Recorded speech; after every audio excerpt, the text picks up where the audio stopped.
garde ton frein, garde-le. Et là tu regazes. T'as vu quand t'as du frein comment elle y va bien?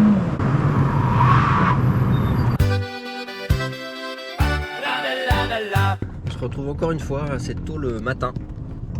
Je suis en déplacement à Paris et on va profiter d'être en région parisienne pour rouler sur un circuit que je ne connais pas, qui est le circuit de la Ferté-Gaucher. J'étais parti pour une journée complète. On se retrouve malheureusement suite à un problème de réservation avec seulement une demi-journée. On va essayer d'en profiter un maximum, une demi-journée avec 3 roulages. Je vous dis à tout à l'heure, on se retrouve sur le circuit. Il faut environ 1 heure depuis le centre de Paris pour arriver au circuit de la Ferté-Gaucher et vous découvrez un superbe parc aux infrastructures récentes et bien entretenues. La piste asphalte est modulable sous 3 formes. Une boucle de 1,6 km, plutôt technique avec de nombreux virages et des épingles variées. Une boucle de 2 km avec des virages beaucoup plus rapides et des lignes droites significatives. Et en combinant les deux boucles, on crée une piste de 3,6 km très variée et on fait apparaître une longue courbe à rayon constant au niveau du raccord. C'est donc un super outil pour le pilotage et vous allez voir comment les roulages sont organisés pour exploiter cette flexibilité et faire travailler des points techniques précis. Comme à mon habitude, pour cette première année d'apprentissage, j'ai choisi la formule stage de pilotage avec coaching. Mais si vous avez votre propre auto ou moto, il est également possible de venir rouler toute l'année en format track day. Aujourd'hui, je vais conduire cette voiture-là, Bridgestone Potenza, voiture de course. Préparé piste. C'est quand même une voiture qui a fait la Audi S1 Cup. Je ne l'ai pas vue en France, je l'ai vue au Japon par contre. Donc effectivement, la caisse est complètement vidée. On a l'arceau, on a l'extincteur qui est au pied du passager. Mais pour le reste, on est assez stock quoi. C'est une petite voiture sympa à conduire. Moi je l'ai choisie parce que ça allait un petit peu dans le sens de la 208 que j'ai fait sur le Val de Vienne. On est sur des voitures pas très puissantes. On peut vraiment aller chercher le maximum de la voiture sans atteindre des vitesses folles. Ce qui est super pour l'apprentissage.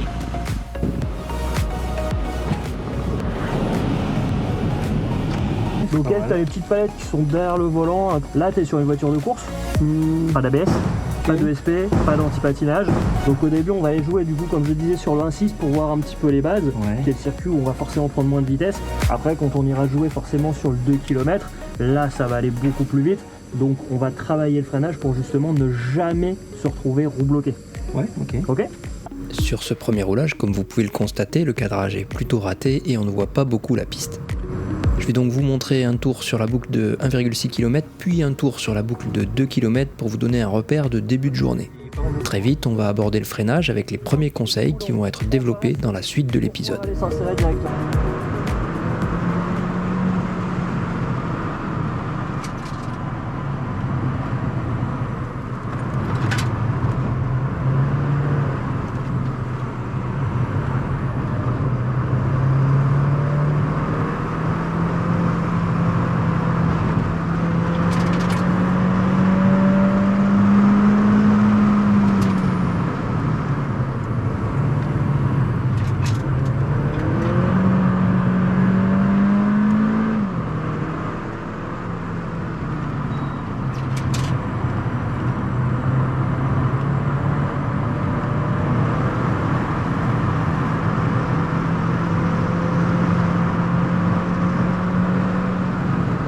En fait, c'est vraiment quelques degrés de volant qu'on ouvre et qu'on rajoute. En effet, ouais, comme ça te permet de remettre un peu de gaz et de la ramener dedans.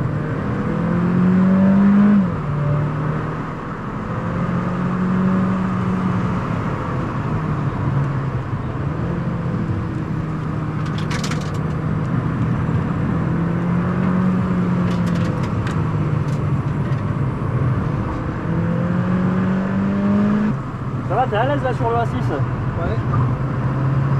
À la fin de ce tour, on va aller sur le 2.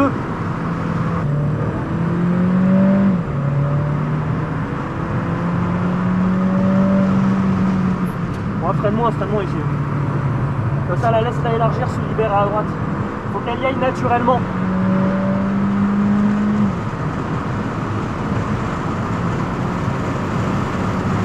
Passe le frein.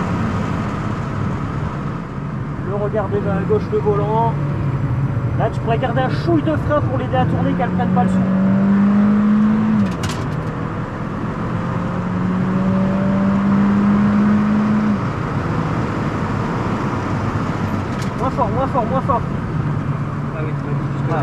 tu vois, emmène-le jusqu'au bout, le frein très légèrement, et là on revient à l'intérieur.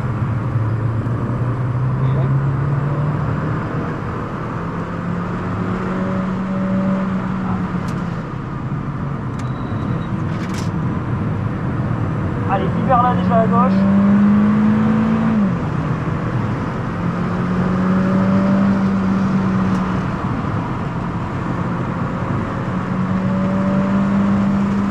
Et le frein.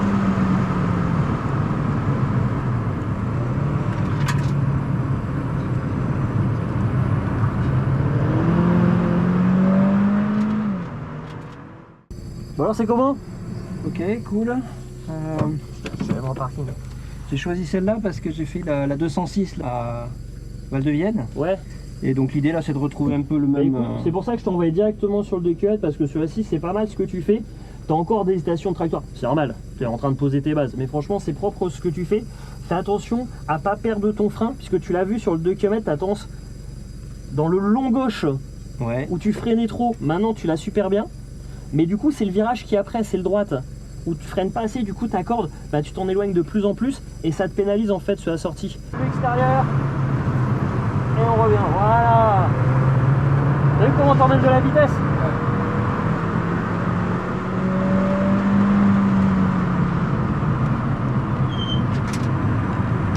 Ah, il t'en a manqué un peu de frein quand même. N'hésite pas des fois à freiner un peu plus pour pouvoir bien aller chercher ta corde et vite pouvoir redébraquer pour pouvoir motricer, remettre de la vitesse. Mieux repartir. Voilà.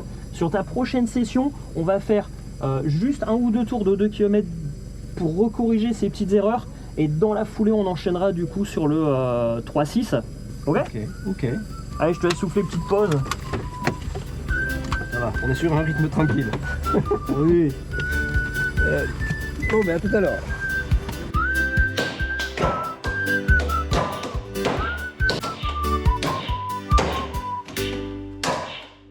Allez, on est parti sur le 2 km direct. Pour cette deuxième session, on va rester sur la boucle de 2 km. C'est un circuit plutôt rapide avec notamment un long gauche qui referme et je vais concentrer le montage sur 2 virages clés pour vous montrer comment tour après tour on peaufine, on améliore, on rate aussi parfois, mais qu'en pratiquant et en s'appliquant, on progresse inévitablement. À la fin du roulage, vous avez un débriefing précis avec des illustrations pour retenir l'essentiel. Il te manque un peu de frein sur celui-là sur la fin pour qu'elle tourne. Ok, je l'avais, mais un peu trop léger. Ouais. On va bien chercher le braquage et un peu de frein pour qu'elle commence à tourner. Un peu trop tôt à ton gaz. T'as vu, pas gardé, ouais. T'as pris du sous. Parce qu'en plus, comme t'as lâché le frein au début, elle avait déjà un petit sous-virage. Il faut vraiment que t'arrives à garder un léger frein pour qu'elle pivote et reprendre le gaz dès que tu débraques. On garde un petit peu de frein pour l'aider à tourner ici. Quitte à remettre du frein à la fin s'il y a besoin. On descendra un rapport au freinage. Un peu de frein, tac. Et garde un peu de frein au début pour qu'elle tourne. Voilà. Vous voyez comment elle se serre bien là? Et ça te permet de réaccélérer du coup.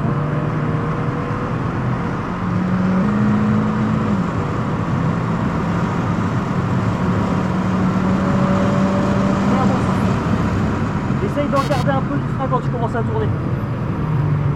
Voilà. Et le gaz. Vous voyez la différence? Elle serre l'intérieur et tu arrives à motricer. Voilà. Prenez un peu de frein au moment de tourner au bout. Voilà.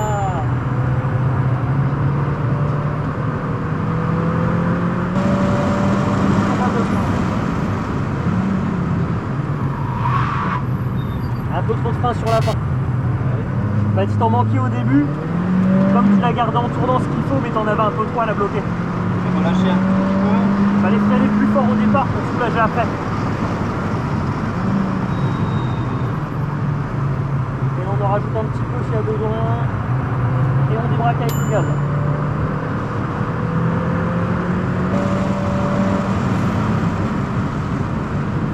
Ah, t'en as rajouté sur la fin du frein. C'est pas Et bien. du coup, t'as vu, t'es rentré tôt. Hein. T'as pas réussi à rester à droite à aller chercher le braquage. Ouais, et puis j'ai mal freiné, donc c'était pas bon.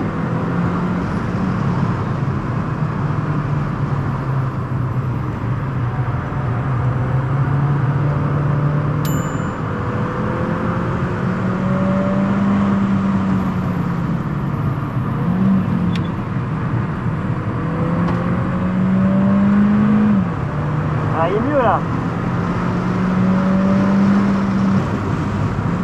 Un peu moins fort ici. Trop tôt.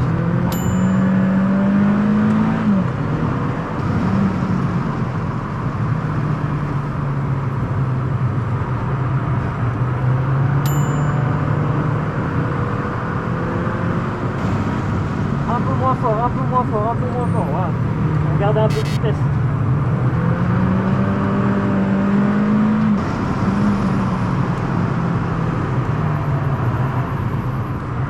Là, tu pouvais garder ton frein sans ouvrir le volant. Okay. Là, l'arrière, en fait, elle était en train de se placer.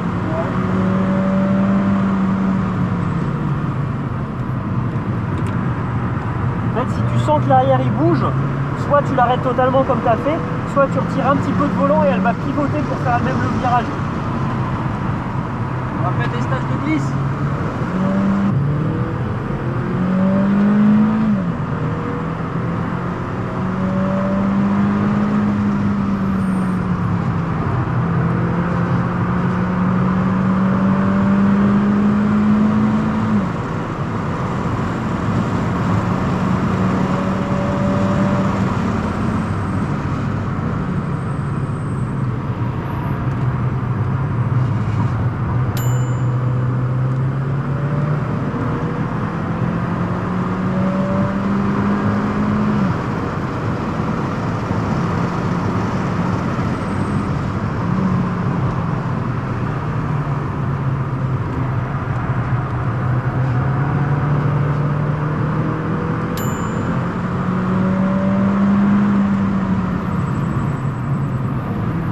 Attention à ne pas perdre ton attaque de frein. Là, tu es venu sur un frein confort sur celui-là. Regarde bien le côté un peu péchu que tu avais.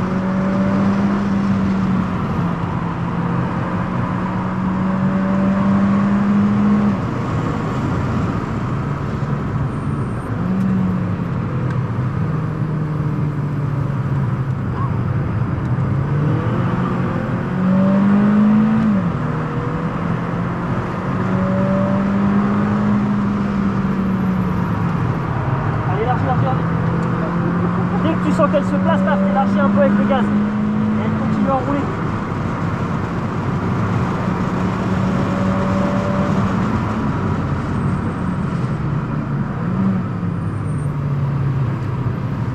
Allez, vas-y, vas-y, t'inquiète pas.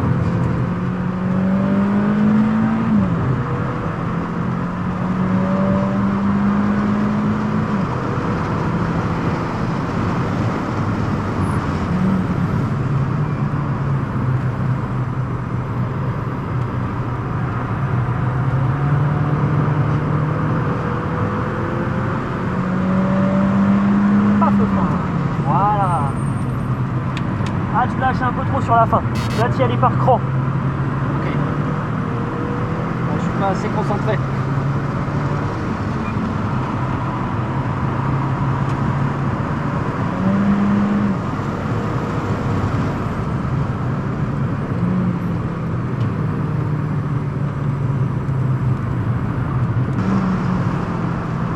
Garde un peu de frein pour qu'elle y aille. Avec manquer le frein, tu vois, t'as pris un sous dès le début. Si tu sens que tu prends du sous-virage, remets un peu de frein pour lui redonner un peu de poids.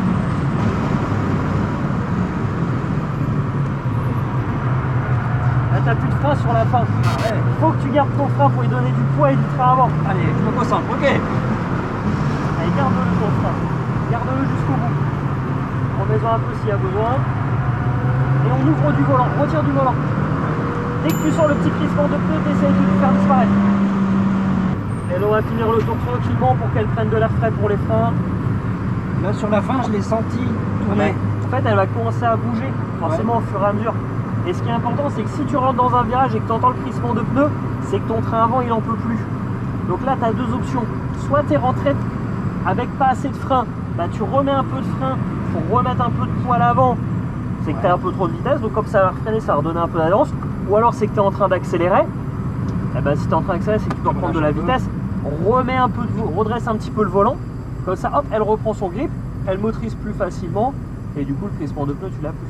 On va se mettre tout devant la grille, la Porsche.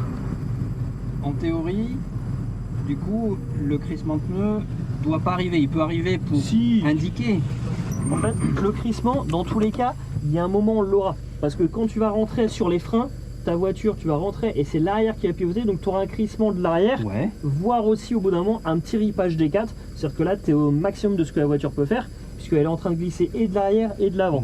Donc ça, c'est la condition, on va dire, parfaite. Donc le crissement, on l'aura. Là, tu es au maximum du grip, quoi. En revanche, si tu n'as que le crissement de l'avant, c'est-à-dire que l'arrière, il adhère, et en fait, c'est ton avant qui s'ouvre. Soit c'est que tu es rentré trop vite, soit c'est que tu sors avec trop de contraintes de volant. Donc il faut que tu libères pour pouvoir reprendre les gaz. Il faut pas glisser du train qui tracte. Il faut pas glisser du train qui tracte. Mais si tu es sur la ligne droite, sur la sortie de virage, que tu as une ligne droite devant, que tu reprends les gaz, si tu as ça de volant et que tu entends clisser, tu retires quelques degrés, ça va libérer la contrainte, elle accélérera plus fort, et en fait le virage arrivera à le prendre. C'est-à-dire que des fois, le fait d'avoir le train qui glisse, elle fait ça, le fait de l'endresser un petit peu, elle va réussir à prendre le virage, mieux quand ton pneu remotrice. Ok. C'est pas mal là. Tu as retrouvé ton frein, tu t'es recalé un peu dedans, tu as senti l'arrière qui commence à bouger, et quand tu vas sentir en fait l'arrière qui bouge, bon là j'ai vu naturellement, tu as eu le réflexe de redresser pour dire se calmer, mais comme en fait c'est un virage, tu peux te dire au lieu de tout redresser, tu redresses juste un petit peu pour pas faire le tête à queue, et en fait c'est l'arrière qui va enrouler autour du train, comme ça tu mettras moins de volant, et c'est elle qui vient se placer. Et ça serait une sensation à garder sur l'ensemble des virages pour être efficace? Ça va dépendre du virage. Si c'est une courbe rapide, tu n'y arriveras pas parce que forcément ça va être léger. Mais là en fait où c'est un virage qui se referme, oui celui-là on peut l'avoir, c'est l'endroit idéal pour avoir ça. Éviter la dérive, c'est dans ta tête. Ne pas saturer le pneu, petite bête. Tu crois que t'es pilote avec tes manières, mais tu conduis comme mon arrière-grand-père. Là on va travailler le 3-6.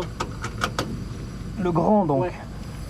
Ça y est, on a enfin un cadrage valable pour la 3e session et vous allez voir clairement la différence entre les bons et les mauvais passages sur le long gauche qui ferme. Je vous mets ensuite un tour complet avec un bon rythme. Soyez attentifs aux détails car on a passé le stade du scolaire pour aller chercher la performance.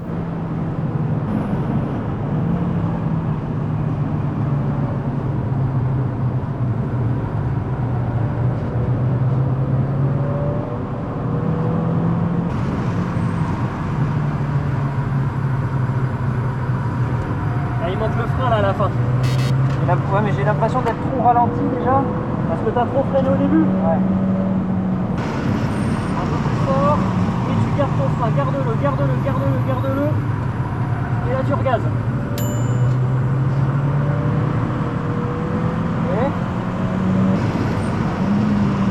Voilà, garde bien ton frein.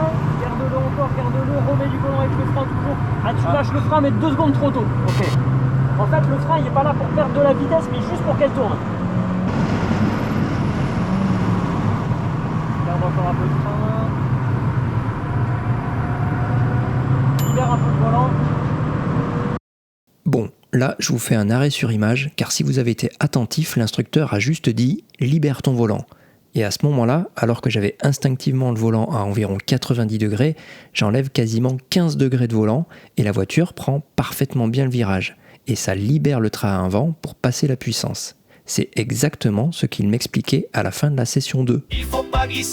Je vous remets ce petit passage, ça va vite, et ça montre à quel point les instructeurs sont pertinents et rapides dans leur analyse du comportement de la voiture.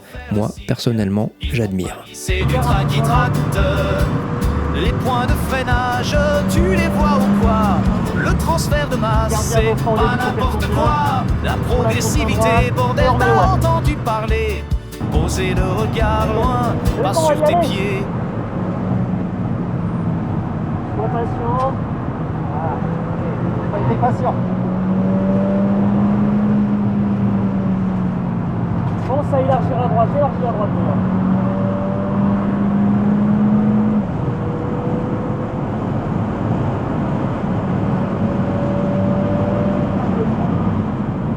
Essaye de tenir un peu plus à droite et maintenant gauche.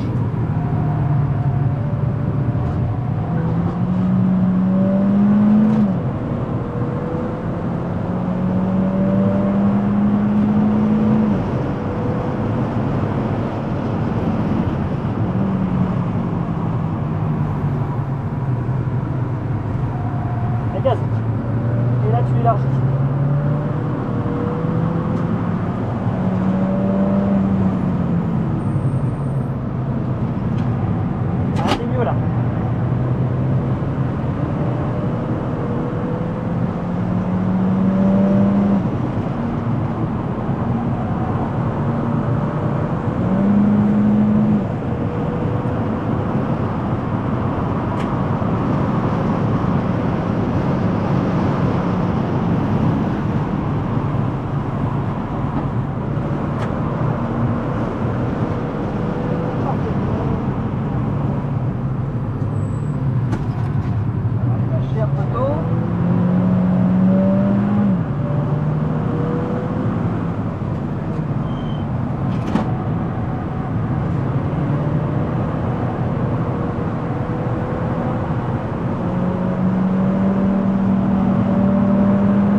nickel le tour.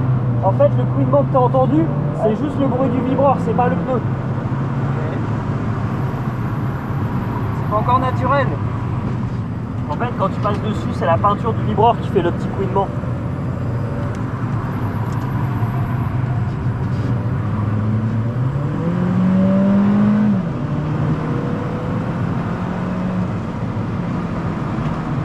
Et le frein.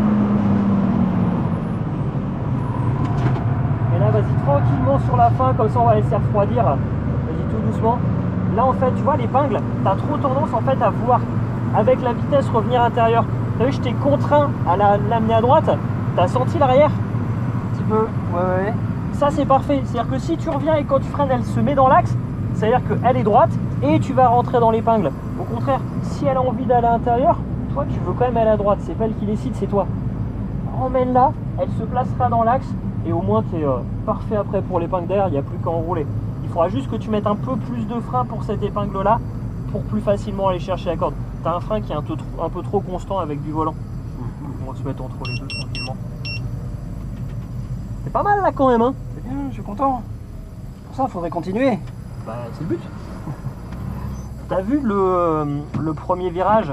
Je te l'ai ouvert un petit peu, t'as le vibreur sur la fin. Même si le point de sortie Qu'est-ce que est t'as là, le premier? le tout premier du 2 km, le gauche, avec le mur qui est juste en face. Oui, ok. En fait, t'as la trajectoire, on va dire, scolaire.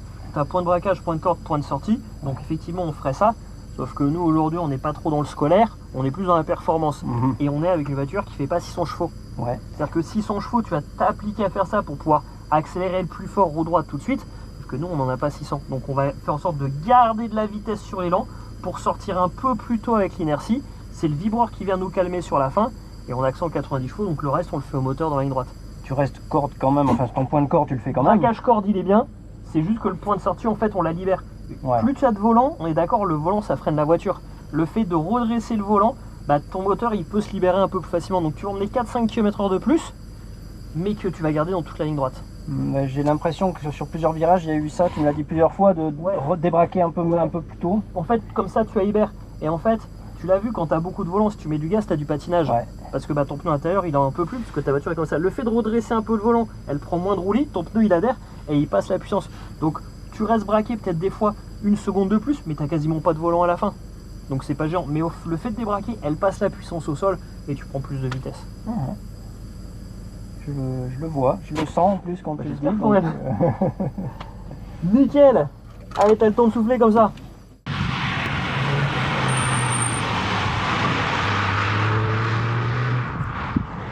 Et voilà, la demi-journée est terminée. J'ai fait mes 3 roulages de 20 minutes, donc avec l'Audi A1 Cup comme prévu. J'ai particulièrement apprécié la disponibilité des instructeurs. On a vraiment pris le temps de progresser sur tous ces tours.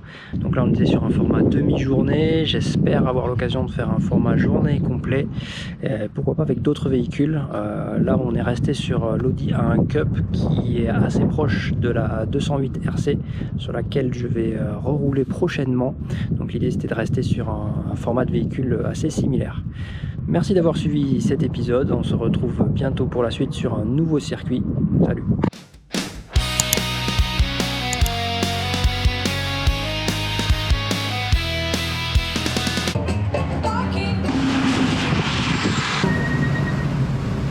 Plus d'une fois on a vraiment réussi à sortir en dérive, tu vois, mais sans contraint.